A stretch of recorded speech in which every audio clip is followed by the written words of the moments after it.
حسبنا اللہ ونعم الوکیل نعم المولا ونعم النصیر لا حول ولا قوة الا باللہ العلی العظیم اعوذ باللہ السمیع العلیم من الشیطان اللعین الرجیم بسم اللہ الرحمن الرحیم الحمد للہ الذی خلق ما خلق بلا معونة من احد ثم الصلاة والسلام والتحیۃ والاکرام علی المکی المدنی القرشی الہاشمی الذی سمی فی السماء بأحمد وفی الارضین بأبی القاسم محمد اللہم صل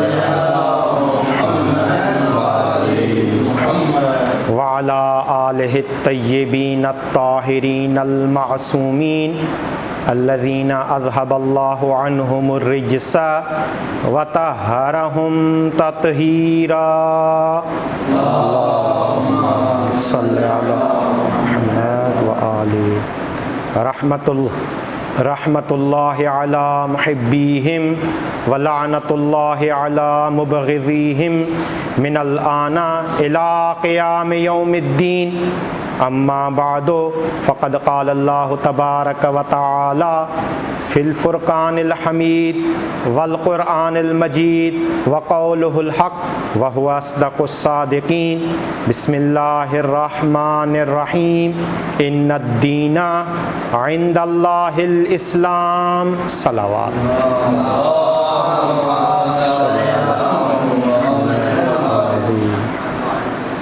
عزیزان محترم، اللہ تعالیٰ نے اس پوری کائنات کو ایک خاص مقصد کے تحت پیدا کیا ہے۔ وہ مقصد کمال کا حصول ہے۔ اللہ تعالیٰ اپنی رحمت واسعہ کے ذریعے اپنی مخلوق کو کمال تک پہنچانا چاہتا تھا، کمال پہ دیکھنا چاہتا تھا۔ اسی لیے اللہ تعالیٰ نے اپنی مخلوق کی ہدایت کے اسباب مہیا کیے۔ ہدایت دینا اللہ تعالیٰ کا کام ہے، ہدایت کے اسباب فراہم کرنا اللہ تعالیٰ کا کام ہے۔ اللہ تعالیٰ نے کس طریقے سے انسان کی ہدایت کی ہے؟ بہترین پیغام انسان کے لیے عطا فرمایا ہے، بہترین دین انسان کے لیے قرار دیا ہے، بہترین کتاب انسان کے لیے قرار دی ہے۔ اگر انسان ان قوانین پر عمل کرے تو وہ کمال تک پہنچ سکتا ہے، اس دنیا کو بھی کامیاب بنا سکتا ہے اور اپنی آخرت کو بھی کامیاب بنا سکتا ہے۔ ہر انسان کا دعویٰ یہ ہے کہ وہ حق پر ہے، جو اس کا دین ہے وہ حق پر ہے، جو اس کے قواعد اور قوانین ہیں جن پر عمل کر رہا ہے وہ حق ہیں۔ لیکن عزیزان محترم، حق وہ دین ہوتا ہے، حق وہ کتاب ہوتی ہے، حق وہ قوانین ہوتے ہیں جو انسان کی فطرت کے ساتھ موافق ہوں۔ اگر وہ دین انسان کی فطرت کے موافق نہیں ہے، اگر وہ دین انسان کی ضرورتوں کو پورا نہیں کرتا، اگر وہ دین انسان کو کمال کی طرف نہیں لے جا سکتا، تو وہ نہ دین حق ہے، نہ وہ کتاب حق ہے، نہ وہ آئین حق ہے۔ حق وہ ہے جو انسان کو ان چیزوں سے منع کرے جو انسان کے لیے نقصان دہ ہیں، اور ان چیزوں کی دعوت دے جو انسان کے لیے فائدے ہیں۔ اسی لیے اسلام کے فطری ہونے کی ایک دلیل یہ ہے کہ اسلام نے تمام خبائث سے منع کیا ہے اور تمام طیبات کا حکم دیا ہے۔ اسلام نے چاہا ہے انسان پاکیزہ زندگی گزارے، انسان محترم زندگی گزارے، انسان عزت والی زندگی گزارے۔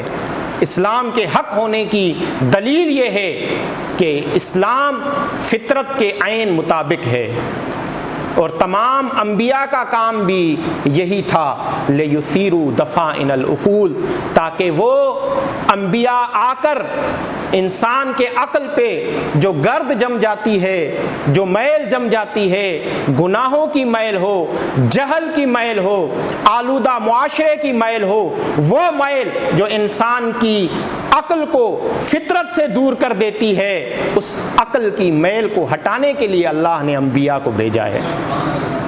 یعنی یہ جو دین ہے یہ انسان کی عقل کے علاوہ، انسان کی اپنی فطرت کے علاوہ نہیں ہے، بلکہ اسی عقل اور فطرت کو چمکانے کے لیے، اسی عقل اور فطرت کو صاف کرنے کے لیے، اسی عقل اور فطرت کے آئینے پہ جو گرد جم جاتی ہے، اس گرد کو صاف کرنے کے لیے اللہ نے انبیاء کے سلسلے کو بھیجا ہے۔ اور یہ دین فطرت ہے، اور اس کی ایک دلیل یہ ہے کہ یہی وہ دین ہے جو اللہ تعالیٰ نے پسند کیا ہے، یہی وہ دین ہے جو اللہ تعالیٰ نے قرار دیا ہے۔ ان الدین عند اللہ الاسلام، دو ترجمے کیے جاتے ہیں۔ ایک ترجمہ یہ کیا جاتا ہے کہ اللہ کے نزدیک بہترین دین اسلام ہے، ایک ترجمہ یہ کیا جاتا ہے کہ اللہ کے نزدیک دین ہی اسلام ہے۔ ان دو ترجمے فرق ہے۔ آپ یہاں سے لاہور جانا چاہتے ہیں، اگر دو راستے ہوں تو میں آپ کو کہوں گا دو راستے ہیں لیکن یہ والا راستہ بہتر ہے، لیکن اگر ایک ہی راستہ ہو تو میں کہوں گا یہ راستہ لاہور جاتا ہے، اگر اس راستے پہ چلو گے تو لاہور پہنچو گے، اس راستے کے علاوہ کوئی بھی راستہ اختیار کرو گے لاہور تک نہیں پہنچ سکتے۔ اللہ تعالیٰ نے اسلام کو دین قرار دیا ہے، بہترین دین قرار دیا ہے۔ اس کا مطلب یہ نہیں ہے کہ دین اور بھی ہیں، بہترین دین اسلام ہے، بلکہ مطلب یہ ہے اگر کامیابی حاصل کرنا چاہتے ہو، اگر کمال حاصل کرنا چاہتے ہو، اگر منزل تک پہنچنا چاہتے ہو تو راستہ اسلام ہے، اسلام کے علاوہ کوئی راستہ نہیں۔ اور اسلام نے کس طریقے سے راستہ دکھایا ہے؟ کوئی بھی دین جب راستہ دکھاتا ہے تو ضروری ہے کہ اس کا راستہ دکھانا، اس کے آئین، اس کے قواعد فطرت کے مطابق ہوں۔ انسان کی فطرت کیا ہے؟ انسان کی فطرت ہے آہستہ آہستہ کسی چیز کو لیتا ہے، تدریجی طور پر انسان سیکھتا ہے۔ جب انسان علم حاصل کرنا چاہتا ہے تو بھی آہستہ آہستہ، جب انسان کوئی فن حاصل کرنا چاہتا ہے تو بھی آہستہ آہستہ، اسی طریقے سے جب انسان ہدایت حاصل کرے، کوئی دین حاصل کرے، کسی دین کی تعلیمات کو حاصل کرے تو ضروری ہے کہ وہ دین کی تعلیمات بھی آہستہ آہستہ اور تدریجی طور پر ہوں۔ اگر وہ دفعی طور پر ہوں گی انسان کے لیے سنگین ہوں گی، اگر سنگین ہوگی انسان اس چیز کو شروع ہی نہ کرے گا۔ ذرا تصور کریں، اگر ایک ماحول ہو، اگر ایک معاشرہ ہو، وہاں پہ شراب پانی کی طرح پی جاتی ہو، شراب کو برا نہ سمجھا جاتا ہو، شراب ان کے روزمرہ کے کاموں میں شامل ہو، وہ شراب کے عادی ہوں۔ اب اس بری چیز شراب سے ایک دین کس طرح یہ شراب چھڑوا سکتا ہے؟ اگر پہلے دن ہی آ کے کہے کہ شراب صحیح نہیں ہے تو کوئی بھی اس دین پر عمل نہیں کرے گا، کیونکہ وہ سارے نشئی ہو چکے ہیں، اس شراب کے عادی ہیں، اس کو اچھا سمجھتے ہیں، بہترین سمجھتے ہیں۔ لیکن جب وہی دین اس کو تدریجی طور پر بیان کرے گا، آہستہ آہستہ بیان کرے گا، تو ہر انسان اس شراب کے مفسدے کو بھی سمجھ سکتا ہے اور اس سے اپنی جان کو بھی چھڑا سکتا ہے۔ اسلام نے یہی روش اختیار کی ہے۔ شراب کے لیے پہلے دن ہی منع نہ کیا، بلکہ پہلے دن یہ کہا یہ جو تم شراب کو پانی کی طرح پی رہے ہو، پانی اور شراب ایک جیسے نہیں ہے۔ شراب پینے میں تو گناہ ہے، اگرچہ مانتے ہیں کچھ فوائد ہیں، لیکن اس کا جو گناہ ہے وہ اس کے فوائد سے زیادہ ہے، گناہ زیادہ ہیں، فائدے کم ہیں۔ یعنی پہلے صرف عقل کا دروازہ کھولا، پہلے صرف فکر کا دروازہ کھولا، پہلے صرف سوچ کا دروازہ کھولا۔ یہ جو آپ پانی کو اور شراب کو برابر قرار دے رہے ہو، یہ دونوں چیزیں برابر نہیں ہیں۔ ایک میں صرف فائدہ ہی فائدہ ہے، کوئی گناہ نہیں ہے، اور ایک میں بہت کم فائدے ہیں اور گناہ بہت زیادہ ہیں۔ اور اس کے بعد جب بتا دیا، یہ فکر کا دروازہ کھول دیا، ہر کنے غور و فکر کیا، ایک محدود ٹائم کے لیے اس کو منع قرار دیا۔ کیا کہا؟ شراب کو نماز کے وقت نہ پیا کرو، کیونکہ نماز عبادت ہے، نماز میں اللہ تعالیٰ کی حمد و ثنا کی جاتی ہے۔ اگر تم شراب پیو گے تمہیں پتہ نہیں چلے گا تم بول کیا رہے ہو، اللہ کی حمد کر رہے ہو، اللہ کی ثنا کر رہے ہو یا کچھ اور بول رہے ہو۔ تو پہلے کچھ مخصوص مدت کے لیے اس کو منع کیا گیا تاکہ انسان کو پتہ چلے اگر میں رکنا چاہوں تو اس مخصوص وقت میں اس چیز سے رک سکتا ہوں۔ اگرچہ تھوڑا سخت تھا شروع میں، لیکن انہوں نے جب یہ ٹرائی کی، انہوں نے جب یہ مشق کی، انہوں نے جب یہ تمرین کی تو ان کو معلوم ہو گیا کہ انسان کچھ دیر شراب کے بغیر رہ سکتا ہے۔ جب ان کو یہ پتہ چل گیا کہ کچھ ٹائم شراب کے بغیر انسان رہ سکتا ہے، جب ان کو یہ بھی پتہ چل گیا کہ شراب میں کوئی ایسی چیز نہیں ہے جس کے بغیر انسان زندگی ہی نہ گزار سکتا ہو، بلکہ اس میں کیا ہے، مفسدہ موجود ہے، گناہ موجود ہے، تو اب وہ حکم قطعی آتا ہے اسلام کا جو یہ بیان کرتا ہے انما الخمر والمیسر، اور کچھ دوسری برائیوں کا ذکر کر کے اللہ تعالیٰ کہتا ہے کہ یہ رجس ہیں اور عمل شیطان میں سے ہے، اور آج کے بعد کوئی بھی شراب نہیں پیے گا۔ دیکھیں کس طریقے سے تدریجی طور پر اسلام ایک برائی کو ختم کر رہا ہے۔ اگر ہم بھی اپنے معاشرے میں کامیاب ہونا چاہتے ہیں ہمیں بھی یہی روش اختیار کرنی پڑے گی۔ اگر کوئی شخص جھوٹ کا عادی ہے اس کو پہلے جھوٹ کے نقصانات بتانے پڑیں گے، پھر اس کو تھوڑے ٹائم کے لیے شرط لگانی پڑے گی، تھوڑے ٹائم کے لیے اس کو خود کو محدود کرنا پڑے گا، اتنا ٹائم میں جھوٹ نہیں بولوں گا۔ اس طریقے سے اس کا ذہن آمادہ کر کے تھوڑی تمرین کروا کے ہم اس کو جو ہے اس برائی سے نجات دے سکتے ہیں۔ تو اسلام کا قانون فطرت کے مطابق ہے، فطرت میں آہستہ آہستہ تدریجی طور پر منزل بہ منزل قدم بہ قدم منزل کی طرف انسان جاتا ہے۔ یہی وجہ ہے اسلام نے ان دلوں میں محبت قائم کی جن دلوں میں صرف جنگ و جدال تھا، جن دلوں میں صرف بغض اور کینہ تھا، جن دلوں میں نفرت کے علاوہ کچھ بھی نہ تھا۔ اتنی نفرت تھی کہ اپنی بیٹی کو زندہ درگور کرتے تھے، اتنی نفرت تھی۔ اسلام نے وہ نفرت ختم کر دی، اسلام نے ان دلوں کو پاک کر دیا۔ لیکن جیسے میں نے کہا تدریجی طور پر، تو تدریجی یہ حکم لگایا کہ اب جو نفرت ختم ہو گئی ہے، کینہ ختم ہو گیا ہے، تعصب ختم ہو گیا ہے، آپ کے دل نفرت و کینہ سے خالی ہیں، اب اس میں ہم ایک محبت ڈالیں گے۔ اس محبت کے لیے دلوں کو آمادہ کیا جا رہا ہے کہ ان الذین آمنوا وعملوا الصالحات سیجعل لهم الرحمن ودا، جو لوگ ایمان لاتے ہیں اور عمل صالح کرتے ہیں اللہ تعالیٰ عنقریب ان کے لیے دلوں میں محبت ڈال دے گا۔ تدریجی طور پر دلوں کو تیار کیا جا رہا ہے کہ اس نفرت کی جگہ پہ، کینے کی جگہ پہ، تعصب کی جگہ پہ ایک محبت آنے والی ہے، اور اسی محبت کا حکم پھر یہ سورہ مریم تھی، سورہ شورا میں آیا کہ یا اللہ وہ کون سی محبت ہے، اب دل نفرت سے پاک ہو چکے ہیں، اب کسی کی محبت ان دلوں میں آ سکتی ہے، وہ کس کی محبت ہے، وہ کون سی محبت ہے؟ تو اللہ نے اپنے حبیب کو حکم دیا قل لا اسألکم علیہ اجرا الا المودۃ فی القربى، جس محبت کا حکم دیا گیا تھا عنقریب جو محبت ڈالنے والی تھی، اے حبیب کہہ دیجئے میں اجر رسالت طلب نہیں کرتا، اگر اجر رسالت دینا چاہتے ہو تو میرے اقربا سے محبت کرو۔ یہ تدریجی طور پر اسلام کے احکام ہیں، اور یہ تدریجی طور پر ہی انسان کسی چیز کو سمجھ سکتا ہے۔ جب انسان کے پاس اتنا بہترین دین موجود تھا، جب اسلام بہترین دین ہے، جب اسلام بہترین ضابطہ حیات ہے، جب اسلام تمام کمالات کا مجموعہ ہے، تمام طیبات کی طرف انسان کو دعوت دیتا ہے، تمام خبائث سے انسان کو روکتا ہے، تو آج مسلمان زوال کا شکار کیوں ہیں؟ آج مسلمان تنزلی کا شکار کیوں ہیں؟ جس کے پاس اتنا بہترین دین تھا اس کو تو ترقی کرنی چاہیے تھی، اس کو تو علم کے آسمان پہ ہونا چاہیے تھا، اس کو تو تمام فنون اور صنعتوں کا مالک ہونا چاہیے تھا، لوگ ان کی طرف رجوع کرتے، وہ کسی کا محتاج نہ ہوتا۔ یہ کیا ہو گیا ہے؟ کیوں اس طرح ہو گیا ہے؟ اس کے عوامل کیا ہیں؟ تو عزیزان محترم، کل جو اسباب اسلام کو بلند کرنے تھے، جو اسباب اسلام کے پھیلاؤ کا سبب بنے تھے، جو اسباب مسلمانوں کو اور مومنوں کو معراج پہ لے کے گئے تھے، انہی اسباب کو دوبارہ زندہ کرنے کی ضرورت ہے۔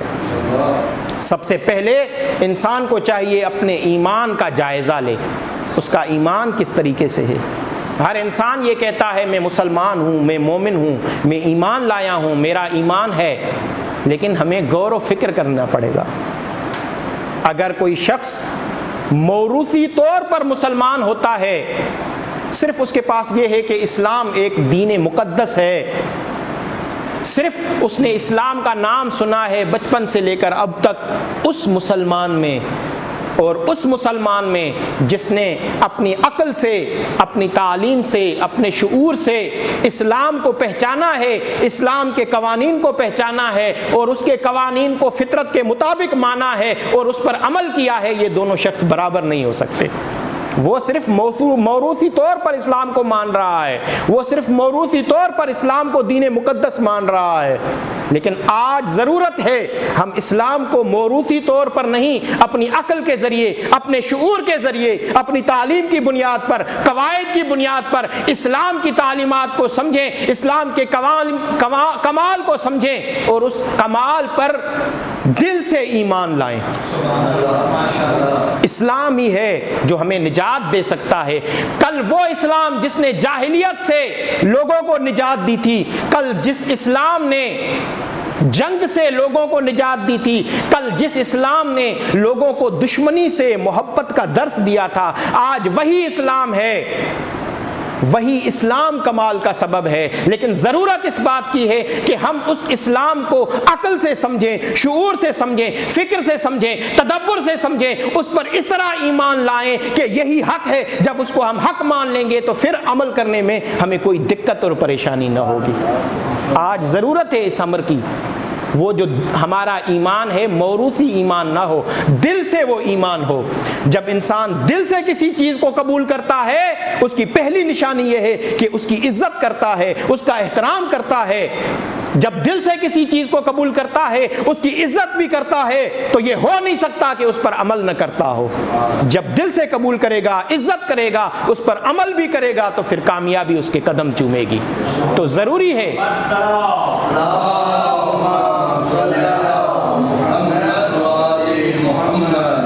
ہے ہم ایک مرتبہ پھر اپنے ایمان کی طرف نظر ڈالیں، کیونکہ ایمان کا دعویٰ کرنے والے بہت زیادہ ہیں۔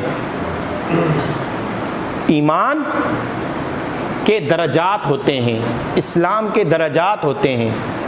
ممکن ہے داخل ہونے والے بہت زیادہ ہوں لیکن منزل تک پہنچنے والے کم ہوں۔ اللہ تعالیٰ قرآن میں ارشاد فرماتا ہے وَرَأَيْتَ النَّاسَ يَدْخُلُونَ فِي دِينِ اللَّهِ أَفْوَاجًا، آپ نے دیکھا لوگ جوک در جوک اسلام میں داخل ہو رہے ہیں۔ داخل ہونا اور ہے جو کمال ہے اور ایمان ہے، اس کے لیے اللہ ارشاد فرماتا ہے یہ جو عرب والے بدو کہتے ہیں کہ ہم ایمان لائے ہیں، ان سے کہہ دیجئے ابھی تک ایمان آپ کی دلوں میں راسخ نہیں ہوا ہے۔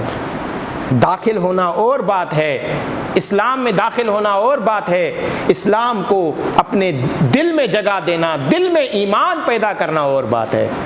تو ہمیں ایمان پیدا کرنا ہے۔ ایمان جب پیدا ہو جائے گا، جب ایک چیز کی اہمیت کا اندازہ ہو جائے گا، اور یہ اہمیت کا اندازہ صرف زبان سے نہیں ہوگا، انسان کو اپنے عمل سے اس چیز کو ثابت کرنا پڑے گا۔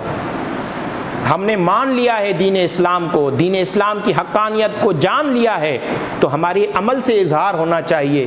ہم اپنے عمل میں اسلام کو ترجیح دیتے ہیں یا دوسری چیزوں کو ترجیح دیتے ہیں؟ اگر ایک اسلام کا حکم ہو اور اس کے مقابلے میں ہمارا دنیاوی کوئی منفعت ہو، دنیاوی کوئی مفاد ہو، چھوٹا سا کوئی مفاد ہو، چھوٹا سا کوئی فائدہ ہو، دنیاوی کوئی فائدہ ہو، وقتی کوئی فائدہ ہو، ہم اسلام کو ترجیح دے رہے ہیں یا اس فائدے کو، چھوٹے فائدے کو ترجیح دے رہے ہیں؟ ہمارے ایمان کا پتہ اس وقت چلے گا۔ اگر اس وقت ہم اسلام کو چھوڑ دیتے ہیں اور اپنے چھوٹے سے فائدے کو لے لیتے ہیں، یعنی ہم میں ایمان نہیں ہے، لقلقہ زبانی تو ہے لیکن یہ ایمان ہمارے دلوں میں راسخ نہیں ہوا ہے۔ پہلے مسلمانوں کی کامیابی کا سبب یہ تھا کہ وہ اسلام پر ایمان رکھتے تھے، دلوں میں اسلام کو جگہ دیتے تھے، اسلام کو اولویت دیتے تھے، اسلام کو ہر چیز پر ترجیح دیتے تھے، اس طریقے سے کہ اسلام کے مقابلے میں ظاہری نقصان ہی کیوں نہ ہو رہا ہو، وقتی نقصان ہی کیوں نہ ہو رہا ہو، کوئی فائدہ ہی کیوں نہ جا رہا ہو، لیکن وہ اسلام کو مقدم سمجھتے تھے، اسلام کو ترجیح دیتے تھے۔ آج بھی اگر مسلمان کمال چاہتے ہیں تو ان کو اپنی تمام ذاتی منفعتوں پر، وقتی منفعتوں پر اسلام کو ترجیح دینی پڑے گی، کیونکہ ممکن ہے کچھ وقتی فائدہ ہو، لیکن اسلام ہمیشہ کا فائدہ دیکھ رہا ہے، اسلام کا جو حکم ہے اس میں ہمیشہ کا فائدہ ہوگا، تو ضروری ہے ہم مقدم رکھیں۔ دوسری بات، ہم یہ سمجھتے ہیں ایمان لانا کافی ہے، نہیں عزیزان محترم، ایمان صرف زبان سے نہیں ہوتا، ایمان کے لیے عمل ضروری ہے۔ اگر انسان صرف ایک چیز کو اچھا سمجھے، عمل نہ کرے، وہ چیز اس سے چلی جاتی ہے۔ جیسے ایک شخص علم حاصل کرے لیکن روزانہ اس کا مباحثہ نہ کرے، دوسروں کو وہ علم نہ سکھائے، اس سے وہ علم چلا جاتا ہے۔ ایمان بھی جس چیز پر رکھے اس چیز پر عمل نہ کرے تو ایک دن وہ ایمان بھی چلا جائے گا۔ عمل ایمان کو مضبوط کرتا ہے اور ایمان عمل کو آسان بنا دیتا ہے۔ ایمان اور عمل ایک دوسرے سے جدا ہو ہی نہیں سکتے ہیں۔ مسلمان اگر دعویٰ کرتا ہے اسلام کا تو اسلام کے قوانین پر عمل بھی کرنا چاہیے، اگر عمل نہ ہوگا کچھ بھی نہیں ہو سکتا۔ یہ دو چیزیں اگر ہم نے سمجھ لی، ایمان اور عمل، کیا یہ دو چیزیں کافی ہیں؟ ایک مسلمان اچھے طریقے سے ایمان لایا ہے، اچھے طریقے سے عمل کر رہا ہے، کیا اب یہ کافی ہے؟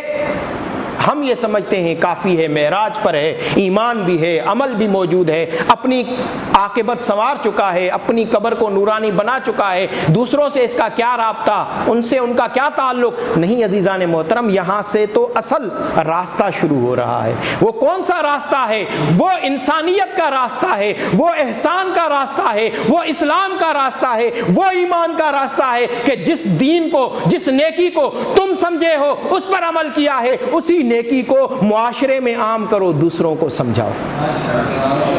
اصل پیغام یہاں سے شروع ہو رہا ہے۔ انسان ایمان کرتا ہے، عمل کرتا ہے، راستہ ختم نہیں ہو جاتا، بلکہ اسی ایمان کی طرف، اسی عمل کی طرف، اسی نیکی کی طرف جس کو وہ آزما چکا ہے، دیکھ چکا ہے، اسی نیکی کی طرف سب کو بلانا ہے، امر بالمعروف کرنا ہے، نہی عن المنکر کرنا ہے۔ یہ نہیں کہہ سکتے ہمارا کیا ہے، یہ نہیں کہہ سکتے ہمیں اپنی قبر میں جانا ہے، نہیں، تمہاری اپنی قبر بھی امر بالمعروف کے بغیر، نہی عن المنکر کے بغیر نورانی نہیں ہو سکتی ہے۔ بلکہ اللہ نے دوسرے اقوام میں دکھائے، اگر چند افراد برے ہوں، باقی قوم اچھی بھی ہو، لیکن اگر وہ باقی قوم چند افراد کو نہ سدھارے، امر بالمعروف نہ کرے، نہی عن المنکر نہ کرے، تو وہ بھی عذاب کا شکار ہو جاتے ہیں۔ آج ضروری ہے انسان ایمان لائے، عمل صالح کرے اور لوگوں کو بھی اس کی دعوت دے، اپنے معاشرے میں اس کو عام کرے۔ عزیزان محترم، کسی بھی دین کی جو تعلیمات ہوتی ہیں اس کی دو قسمیں ہوتی ہیں، ایک انفرادی تعلیمات ہیں، انفرادی احکام ہیں، ایک اجتماعی حکم ہے۔ ممکن ہے ایک ہی حکم ہو، اس کا ایک پہلو انفرادی پہلو ہو، ایک پہلو اجتماعی پہلو ہو۔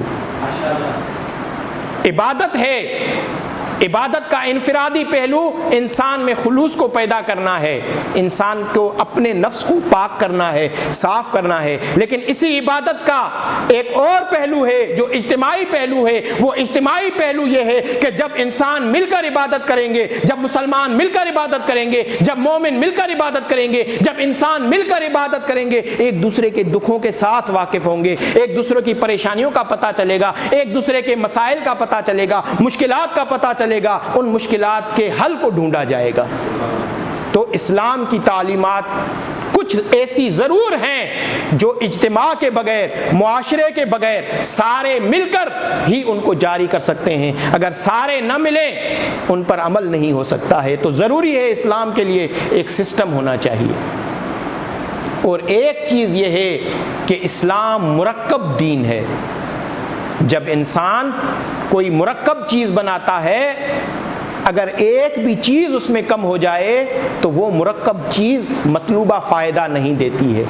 مثال کے طور پر مجھے ایک معجون بنانا ہے، مجھے ایک دوائی بنانی ہے، مجھے ایک چیز سے علاج کرنا ہے، اگر تمام چیزیں اس میں ڈالوں، ایک چیز اس میں نہ ڈالوں، وہ اتنا اثر نہیں کرے گی۔ مثال کے طور پر میں ایک غذا بنا رہا ہوں، پوری غذا میں نے تیار کر دی ہے لیکن اس میں نمک نہ ڈالوں، وہ مزہ نہیں دے گی، وہ اتنا اثر نہیں رکھے گی۔ اگر میں میٹھی چیز بنانا چاہ رہا ہوں، سارے اجزاء میں نے ڈال دیے ہیں، چینی نہ ڈالوں، اتنا ذائقہ اس میں نہیں آئے گا۔ اسلام بھی مرکب ہے، اگر کوئی شخص اسلام کے ٹکڑے ٹکڑے کر دیتا ہے، اگر اسلام کے باقی تمام قوانین پہ عمل کر رہا ہے، کچھ قوانین کو چھوڑ رہا ہے، تو اسلام مرکب ہے اور کچھ چیزوں کو چھوڑ دیا گیا ہے، لیکن اسلام فائدہ نہیں پہنچائے گا، بلکہ ممکن ہے کہ وہ اسلام فائدے کے بجائے اور گمراہی کی طرف لے جائے۔ کیوں؟ کیونکہ وہ اسلام مکمل نہیں ہے، وہ دین مکمل نہیں ہے۔ تو اگر کوئی شخص اسلام سے فائدہ اٹھانا چاہتا ہے، اسلام کے تمام قوانین پہ عمل کرنا پڑے گا۔ ایک قانون صبر کرنا ہے، ایثار کرنا ہے، قربانی دینا ہے۔ اگر اسلام حق ہے تو کیا ہم پہ پریشانیاں نہیں آئیں گی؟ نہیں۔ اگر ہم اسلام کو حق سمجھتے ہیں، ہمارے لیے پریشانیاں آئیں گی، مشکلیں آئیں گی، آزمائشیں آئیں گی، لیکن ہم یہ جو سمجھ رہے ہیں اسلام حق ہے، ہمیں اس کو عمل میں بھی ثابت کرنا پڑے گا۔ کل اسلام کی ترقی کا راز اسی قربانی اور ایثار میں تھا۔ کس طریقے سے مسلمانوں کو ایمان تھا، کس طریقے سے مسلمان قربانی دے رہے تھے، کس طریقے سے مسلمان ایثار کا مظاہرہ کر رہے تھے۔ راوی کہہ رہا ہے ہم ایک جنگ میں گئے، مسلمانوں کی کافروں کے ساتھ جنگ تھی، بڑے بڑے لشکر تھے، کفار کا بھی بڑا لشکر تھا، مسلمانوں کا بھی بڑا لشکر تھا۔ پہلے سارا لشکر ایک ہی وقت نہیں لڑتا تھا، دستے دستے آپس میں لڑتے تھے۔ ایک دن ایک کفار کا دستہ تھا، ادھر سے ایک مومنین کا دستہ تھا، وہ آپس میں لڑ رہے تھے۔ اس لڑائی میں گھمسان کا عالم تھا، ریت اڑ رہی تھی، کچھ سمجھ نہیں آ رہا تھا، زیادہ وقت گزر گیا، ہمارے مسلمان سپاہی نہ لوٹے، تو ہم نے کہا جائیں وہاں پہ جا کے دیکھیں ان کے ساتھ کیا حادثہ پیش آیا ہے۔ کہہ رہا ہے کہ جب میں گیا، میں نے اپنے چچا کے بیٹے کو زخمی حالت میں پایا، وہ کراہ رہا تھا، میں اس کے پاس گیا، اس نے جب مجھے دیکھا تو پانی طلب کیا مجھ سے، تو میں پانی لے کے اس کے پاس آیا۔ جیسے ہی میں پانی لے کے اس کے پاس آیا، اس نے پانی ہاتھ میں لیا، اس کے پاس ایک اور مسلمان کے کراہنے کی آواز آئی، تو اس نے کہا پہلے میرے اس بھائی کو پانی پلاؤ، اس سے پہلے میں پانی نہیں پی سکتا۔ یہ کہتا ہے میں پانی لے کے اس کے پاس پہنچا، اس کو پانی دینا چاہتا تھا، لیکن اس زخمی مسلمان نے ایک اور زخمی مسلمان کے کراہنے کی آواز سنی، کہا نہیں پہلے اس کو پانی دو، شاید مجھ سے زیادہ ضرورت اس کو ہو۔ یہ قربانی اور ایثار ہے۔ وہ کہہ رہا ہے میں پانی لے کے دوسرے کے پاس پہنچا، لیکن میں جب اس سے پاس پہنچا، میرے پہنچنے سے پہلے وہ اس دنیا سے جا چکا تھا، تو میں جلدی جلدی پہلے کے پاس پہنچا، یہ تو اس دنیا سے جا چکا ہے، اس کو پانی پلا سکوں، لیکن جب میں پہلے کے پاس آیا وہ بھی اس دنیا سے جا چکا تھا، میں جلدی دوسرے کے پاس پہنچا تاکہ اس کو پانی پلا سکوں، وہ بھی اس دنیا سے جا چکا تھا۔ یہ تینوں مسلمان سپاہی اس دنیا سے جا چکے تھے، لیکن انہوں نے جو قربانی اور ایثار کا درس دیا، وہ تاریخ کے سنہری حروف میں رقم ہے کہ قربانی اور ایثار کے بغیر مسلمان اس دنیا پر حاکم نہیں بن سکتے، اور مسلمان اور اسلام ترقی نہیں کر سکتے۔ آج اگر ہمارے پاس تنزلی ہے، قربانی نہ دینے کی وجہ سے، ایثار نہ کرنے کی وجہ سے۔ اور ایک چیز، انسان کو اپنی قدر پہچاننی چاہیے، انسان کو استقلال پیدا کرنا چاہیے۔ اللہ تعالیٰ نے جب انسان کو آزاد پیدا کیا ہے، کسی کا غلام نہ بنے۔ عزیزان محترم، جب بھی کوئی کسی کو غلام بناتا ہے، یہ کہہ کے غلام نہیں بناتا میں تم لوگوں کو غلام بنا رہا ہوں۔ غلام بنایا جاتا ہے کچھ چیزوں کے طریقے سے، ان میں ایک چیز کی ضرورت پیدا کی جاتی ہے، ضرورت پیدا کرنے کے بعد اپنا محتاج بنایا جاتا ہے، تمہاری یہ ضرورت صرف میں ہی پوری کر سکتا ہوں۔ جب ضرورت پوری ہوتی ہے، انسان عادی بن جاتا ہے، تو پھر اصل پتہ چلتا ہے انہوں نے احسان کرنے کی وجہ سے نہیں، بلکہ اپنا غلام بنانے کی وجہ سے اس چیز کی ضرورت کو پورا کیا تھا۔ جب تک مسلمان استقلال پیدا نہیں کریں گے، جب تک مسلمان اپنے قدموں میں کھڑے نہیں ہوں گے، جب تک اپنی مشکلات کا حل خود نہیں ڈھونڈیں گے، جب تک اپنی ضرورتوں کی چیزیں خود پیدا نہیں کریں گے، خود ایجاد نہیں کریں گے، اس وقت تک مسلمان مستقل اور آزاد زندگی نہیں گزار سکتے۔ جو بھی ضرورتیں ہیں انسان مسلمان خود مل کر ان کو پورا کریں، کیونکہ جو باہر والے ضرورتوں کو پورا کریں گے اس کے بعد پھر ان ضرورتوں کی بنیاد پر انسان کو بلیک میل بھی کر سکتے ہیں، انسان کو ہدایت سے ہٹا بھی سکتے ہیں، انسان کو گمراہ بھی کر سکتے ہیں۔ مسلمانوں کے پاس کس چیز کی کمی ہے؟ علم ان کے پاس ہے، ہنر ان کے پاس ہے، صنعت ان کے پاس ہے، زندگی کے بہترین قوانین ان کے پاس ہے، ایمان ان کے پاس ہے، توکل ان کے پاس ہے۔ اگر انسان متحد ہو جائیں تمام مشکلات کا حل ڈھونڈ سکتے ہیں، لیکن ضروری ہے روز بروز اس چیز پر کام کیا جائے۔ اگر انسان ایک عمارت بناتا ہے، بہترین عمارت ہے، اگر کسی سے پوچھا جائے یہ بہترین عمارت کیا ہمیشہ کے لیے بہترین رہے گی؟ وہ کہیں گے ہاں ہمیشہ کے لیے بہترین رہ سکتی ہے اگر آپ اس کا خیال کرتے رہو۔ ایک بہترین عمارت ہے، اگر اس کا خیال کیا جائے، نگہداری کی جائے تو ہی وہ آگے چل سکتی ہے۔ علم بھی اسی طرح ہے، ممکن ہے مکمل علم موجود ہو کسی کے پاس، ایک وقت میں وہ علم مکمل ہو، لیکن روزانہ علم کو مکمل کرنے کی ضرورت ہے، روزانہ علم کو آگے بڑھانے کی ضرورت ہے، روزانہ فکر کو حرکت دینے کی ضرورت ہے، روزانہ اجتہاد کرنے کی ضرورت ہے۔ اگر روزانہ اجتہاد کریں گے، فکر کو حرکت دیں گے، نئے نئے مشکلات، نئے نئے سوالوں کے جواب دیں گے تو ہی ہم کمال تک پہنچ سکتے ہیں۔ اگر ہم فکری جمود کا شکار ہو جائیں گے، ممکن ہے وہ آئیڈیا، وہ نظریہ ایک وقت میں کمال تک ہو، لیکن وہی آئیڈیا اور نظریہ جمود کا شکار ہو جائے، وہ آج کل کے سوالات کے جواب نہیں دے سکتا ہے۔ تو ضرورت ہے روزانہ اس کو تکرار کرنے کے لیے۔ اللہ نے جو دین دیا ہے ہمیں، جو قرآن دیا ہے، یہ انسان کے ساتھ کلام کرتا ہے۔ یہ وہی عبارت نہیں ہے جو اس دن نازل ہوئی تھی، بلکہ قرآن کو جتنا آپ پڑھیں گے ہر روز اس قرآن سے نئے مطالب انسان کے لیے روشن ہوتے جائیں گے۔ روزانہ انسان اس آیت کو پڑھے، اس مشکل کو سوچ کے آپ قرآن کو پڑھیں گے، فرامین ائمہ کو پڑھیں گے، وہی قرآن کی عبارتیں، وہی فرامین ائمہ اس مشکل کو آسان کر دیں گے۔ تو آج ضرورت ہے انسان فکری جمود سے نکلے، آج ضرورت ہے انسان اجتہاد کرے، آج ضرورت ہے انسان اپنے عقل کو حرکت دے اور ان تمام چیزوں کو، ان تمام مشکلات کو اور سوالات کو حل کرے۔ درود بھیجئے محمد و آل محمد پر۔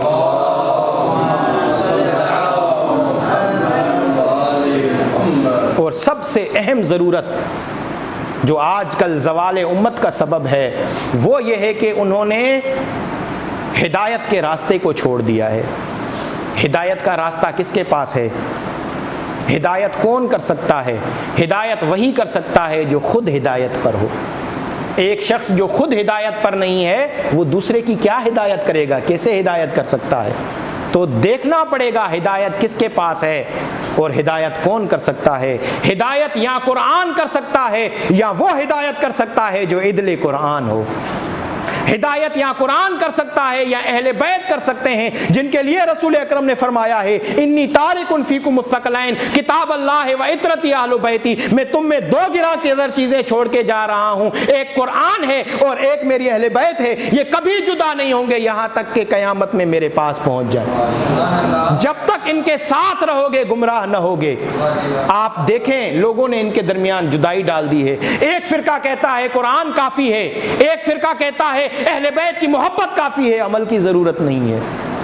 فلسفی کہنے والے کہتے ہیں جہاں پہ مسلمانوں کی عادات ہیں، جہاں پہ اسلام ہے، صفائی ہے، امن ہے، اسلام کی قوانین ہیں، اسلام کی تعلیمات ہیں، لیکن وہاں پہ اسلام کا نام نہیں ہے۔ لیکن جہاں پہ اسلام کا نام موجود ہے وہاں پہ یہ اسلام کے قوانین نہیں ہیں۔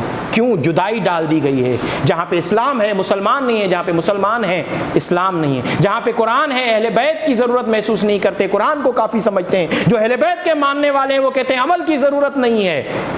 یہ کب انسان کمال تک پہنچے گا جب پہچانے گا میرا امام کون ہے، میرا رہبر کون ہے۔ جب اپنے لیڈر کو انسان پہچانے گا اس وقت تک کمال تک جا سکتا ہے۔ کل کے زمانے میں رہبر اور لیڈر رسول اکرم صلی اللہ علیہ وآلہ وسلم کی ذات اقدس تھی، جنہوں نے لوگوں کو جاہلیت سے نجات دی، اور وہ لوگ جو فکری انحطاط کا شکار تھے ان کی اتنی اچھی تربیت کی کہ وہ لوگ زمانے کے لیے نمونہ عمل بن گئے۔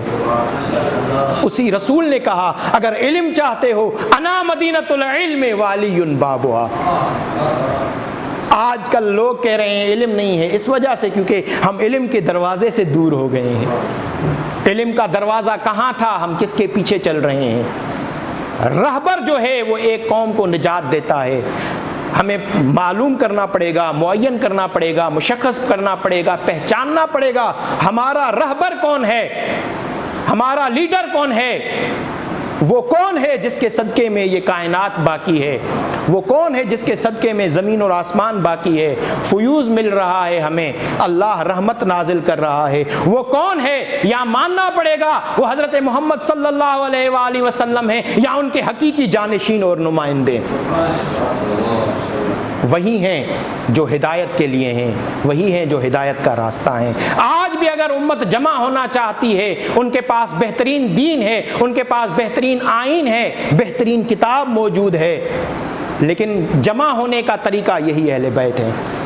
وَاعْتَصِمُوا بِحَبْلِ اللَّهِ جَمِيعًا وَلَا تَفَرَّقُوا، جمع ہو جاؤ، اللہ کی مضبوط رسی کو تھامو۔ وہ اللہ کی مضبوط رسی اہل بیت کے علاوہ کوئی نہیں ہے۔ یہ اہل بیت علیہم السلام ہیں جو اللہ کی مضبوط رسی ہیں۔ جب انسان اہل بیت کے دروازے پر آ جاتا ہے تو پھر وہ انسان کو گمراہ ہونے نہیں دیتے۔ کل جب قوم متحد ہو گئی تھی تو اس نے ترقی کی تھی، آج بھی اگر قوم، ملت، مسلمان ترقی کرنا چاہتے ہیں اسی دروازے پر آنا پڑے گا۔ لیکن اگر انسان اپنے رہبر کو نہ پہچانے، اپنے لیڈر کو نہ پہچانے تو کیا ہوتا ہے، یہ کربلا نے ہمیں سمجھایا ہے۔ اپنے دشمن کو پہچاننا چاہیے،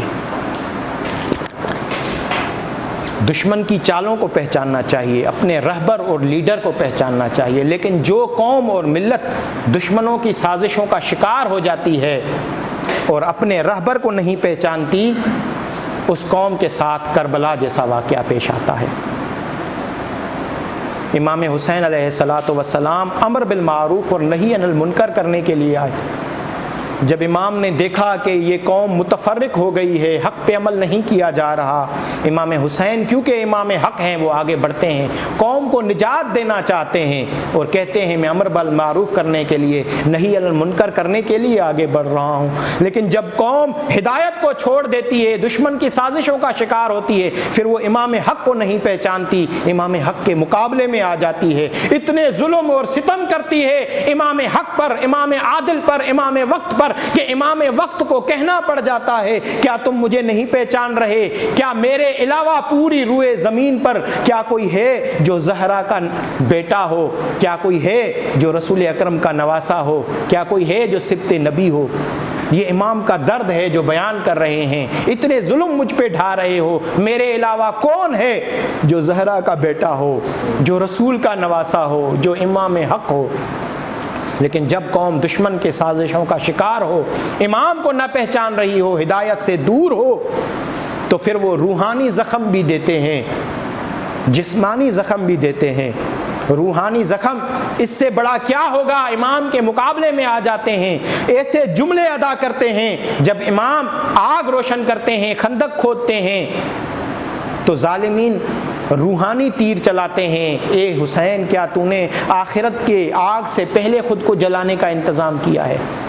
یہ روحانی زخم ہیں جو امام کے روح پہ ہیں۔ یہ کون ہے؟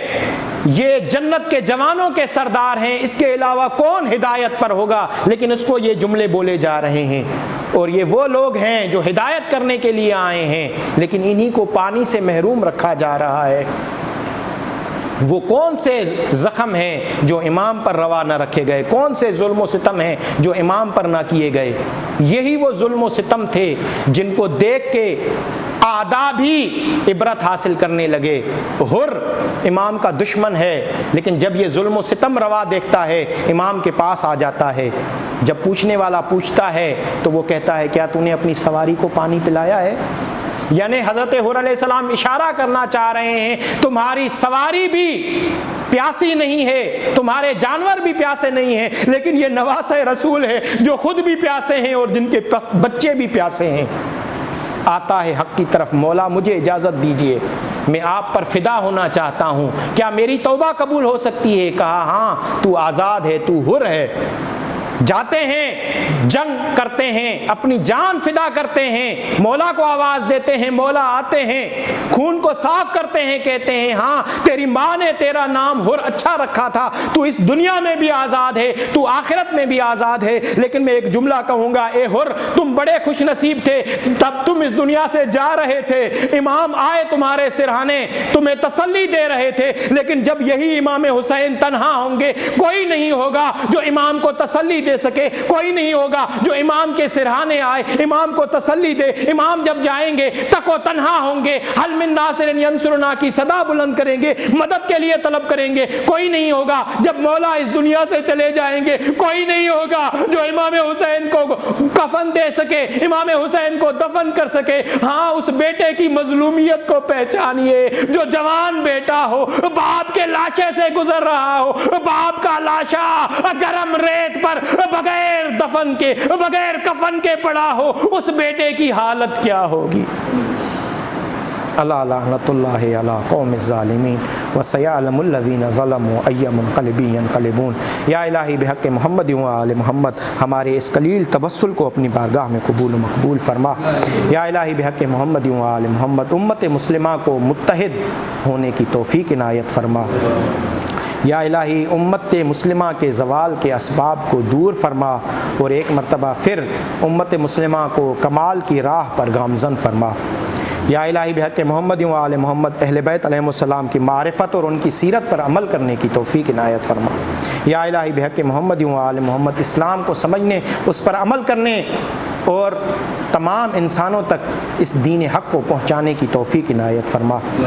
یا الہی ہماری تمام مشکلات کو آسان فرما، تمام پریشانیوں کو دور فرما، بے اولادوں کو نیک صالح اولاد نصیب، بے روزگاروں کو عزت کا روزگار عنایت فرما، مسلمان ہونے کی، اسلام کی تعلیمات پہ عمل کرنے کی توفیق عنایت، ہمارے عبادات اور طاعات کو قبول فرما، امام زمانہ کے ظہور میں تعجیل فرما، ہم سب کو امام کے اعوان و انصار میں قرار فرما۔ ربنا تقبل منا بحق محمد و آلہ الطاہرین۔